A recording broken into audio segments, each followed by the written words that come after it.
তো মাই dear friends, ভাৰতীয় মহাকাশ গৱেষণা সংস্থাৰ মুৰব্বীজনৰ নাম হৈছে আপোনাৰ এছ সোমনাথ। তেওঁৰ সম্পূৰ্ণ নামটো হৈছে আপোনাৰ শ্ৰীধৰ পানিকৰ সোমনাথ।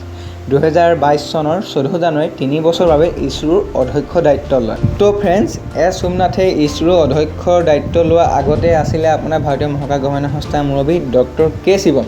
আপোনাৰ ডক্টৰ কে শিৱমৰ সম্পূৰ্ণ নামটো হৈছে কৈলাশ ভাদিবু শিৱম। তেওঁ 15 জানুৱাৰী 2018 পৰা 14 জানুৱাৰী 2022লৈকে ভাৰতীয় মহাকাশ গৱেষণা সংস্থাৰ মুৰব্বী হিচাপে আপোনাৰ দায়িত্ব লৈছিলে। তো ভিউৱাৰ্ছ, এছ সোমনাথে 1963 চনৰ জুলাই মাহত কেৰালা ইউনিভাৰ্চিটিৰ পৰা মেকানিকেল ইঞ্জিনিয়াৰিঙত বিটেক ডিগ্ৰী লাভ কৰে আৰু 1995 চনত বাংগালুৰু ইণ্ডিয়ান ইনষ্টিটিউট অৱ ছায়েন্সৰ পৰা লাভ কৰে স্নাতকোত্তৰ ডিগ্ৰী আৰু 1995 চনৰ পৰাই ইছৰোৰ বিক্ৰম সাৰাভাই মহাকাশ কেন্দ্ৰত যোগদান কৰে।